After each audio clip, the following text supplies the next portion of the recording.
അപ്പൊ നമ്മളിപ്പോ ചെയ്യാൻ പോണ സീൻ ഉണ്ടാക്കും ഡയലോഗ് നല്ല ഇമോഷണൽ ആയിട്ട് ഡയലോഗ് പറയാനുള്ള സംഭവമാണത്. അതായത് ഗംഭീരമായിട്ട് ചെയ്യണം. നിങ്ങൾക്ക് ഓക്കെ ആണല്ലോ? അതൊന്നും പ്രശ്നമില്ല, ഞാൻ പ്രോംപ്റ്റ് ചെയ്യുന്നതാണ് പ്രശ്നം. അപ്പൊ നീ ഓക്കെ ആണല്ലോ? പ്രോംപ്റ്റ് ചെയ്തെന്ന് പറഞ്ഞോളൂല്ലോ അല്ലേ? അപ്പൊ പ്രശ്നം എന്ന് വെച്ചാൽ ഈ പ്രോംപ്റ്റ് ചെയ്യാനാണ് ഒരു ചങ്ങായിനെ കൊണ്ടുവരാൻ എക്സിക്യൂട്ടീവ് പറഞ്ഞിട്ട് ഇതുവരെ ചങ്ങായി വന്നിട്ടില്ല. അത് ആരെങ്കിലും ഒന്ന് വന്നാലേ നമുക്കിത് ചെയ്യാൻ പറ്റും. ഇതെല്ലാം ഞാൻ തന്നെ ചെയ്യേണ്ട ഗതികേടാ ഇപ്പൊ. അതെ സാറ് പ്രോംപ്റ്റ് ചെയ്യാൻ ഒരാളെ വേണമെന്ന് പറഞ്ഞിട്ടുണ്ടായിരുന്നു. ഒരുപാട് തപ്പിട്ടാണ് ഇയാളെ കിട്ടിയത്. ഇനി സാർ എന്നെ വിളിച്ചാൽ ശരിയാ. കറക്റ്റ് സമയത്തായി വന്നത്. കാരണം ഇവിടെ ഇമ്പോർട്ടൻ്റ് ആയിട്ടുള്ള ഒരു സീൻ എടുക്കുക. രണ്ടാൾക്കും ഗംഭീരമായിട്ട് ഡയലോഗ് ഉണ്ട്. ഒരു പേജ് ഡയലോഗ് ഉണ്ട്. ഇത് മൊത്തം കറക്റ്റായിട്ട് പറഞ്ഞ് പ്രോംപ്റ്റ് ചെയ്ത് കൊടുത്താൽ ഇവർ അഭിനയിക്കുള്ളൂ. അതുകൊണ്ട് ഐശ്വര്യമായിട്ട് ഇതങ്ങോട്ട് പിടിച്ചിട്ട് പ്രോംപ്റ്റ് ചെയ്യും.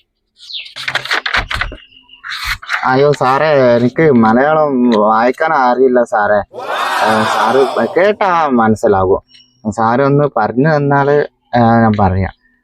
മുമ്പ് പടം ചെയ്തിട്ടുണ്ട്, 3 പടം ചെയ്തിട്ടുണ്ട് അസോസിയേറ്റ്.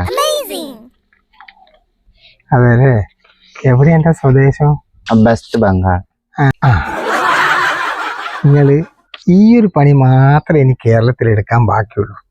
അതുമായി